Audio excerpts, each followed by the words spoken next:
sitting the same distance. Yeah, just make it so it's just make it so it's all me.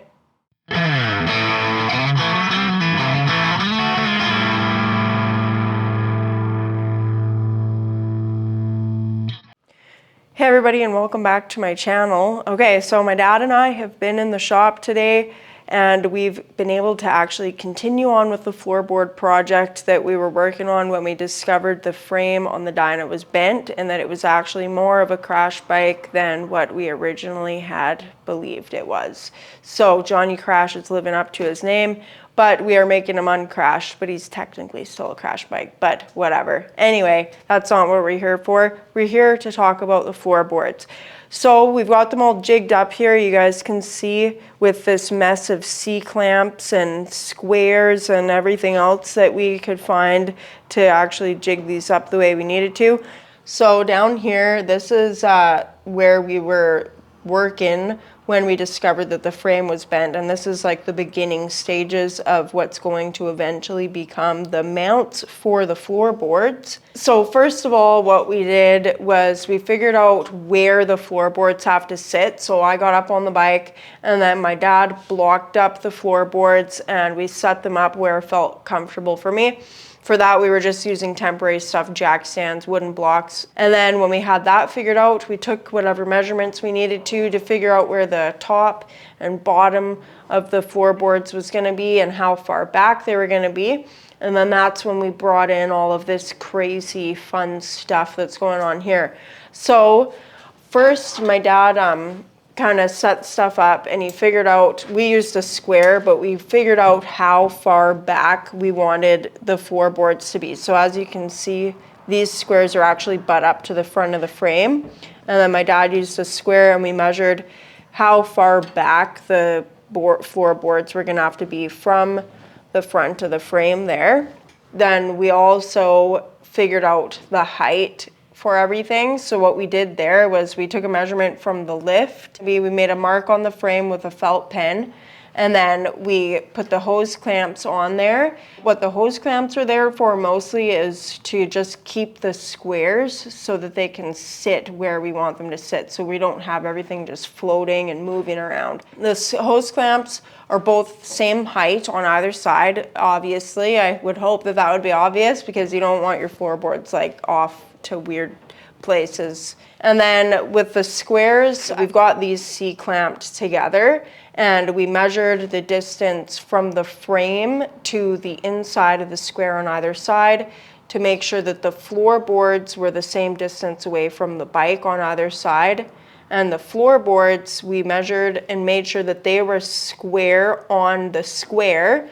And then we got these figured out, the back parts here. These are actually just parts from my lift here that we don't need. We probably won't ever end up using anyway. And they just ended up happening to be the perfect height and having bolts that thread in. So we were able to actually adjust everything incrementally.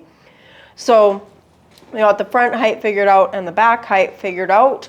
And then that was when it was time to actually start jigging the floorboards up. And we've actually made sure that this inside edge of the floorboard is parallel to the inside edge of the square. So that's going to make sure that everything is sitting straight, because you can't clamp down, because you do have this edge here, then you can't clamp down tight with the square just sitting across this. So you do want to make sure you space that up. We're actually using these 3/8 aluminum blocks. We just want to make sure that that's solid there so you're not bowing your square, because then that defeats the purpose of having a square. So that's this side of the bike, and then on the other side of the bike we have it set up just a little bit differently. And then on this side of the bike it's the same setup, same measurements and everything, but it's a little bit different because as you guys can see, the two squares are clamped together.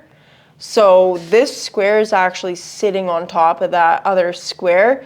So we need to make up that space. So we just put another piece of material in underneath of this square on top of the aluminum block that we've got on this floorboard, just to make up that space so that everything's not sitting all crooked and tilted.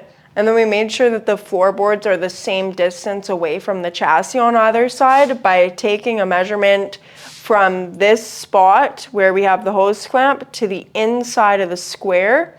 And we just made sure that that distance from the outside of the chassis here to the inside of the square was the same on either side. So we know that the floorboards are both sitting the same distance away from the chassis on either side. So my dad's just gonna help out with the measuring part, and I took over the camera business. But yeah, we just wanted to show you guys just the measurements that we have here. This is the distance from the chassis, and it's about 8 inches on either side. I think it's like a 1/16 of an inch less. And the same thing on this side. So from here, this is where we're making sure that the floorboard was straight from back to front.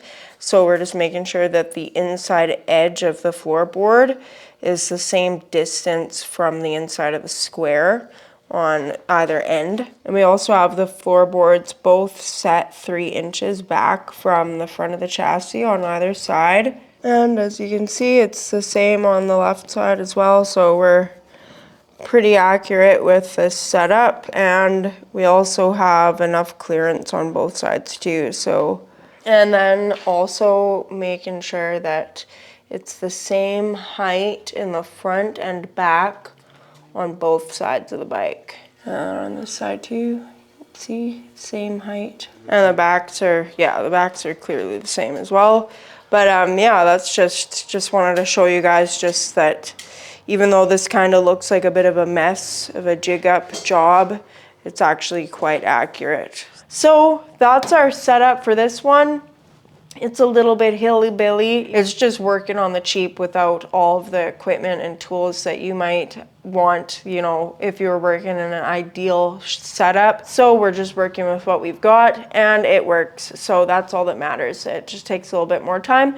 And you know what? If it helps somebody out, because not everybody's got fancy tools, then that's even better, right? So anyway, that's how we've got this one set up, and the next video will be us actually showing a little bit of the fabricating and actually getting this project a little bit more on the move whenever we've got time to be out here again. Anyway though, guys, that's it for this video. I know you guys are eager for these floorboard mounts to see how we do them, so I hope you guys are all still waiting around and excited to see what we end up doing with Johnny Crash.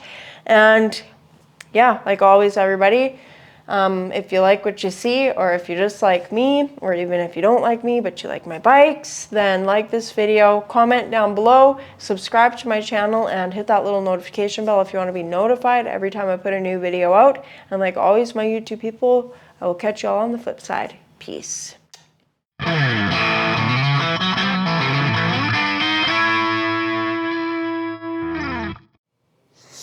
So do you still have a recording of why?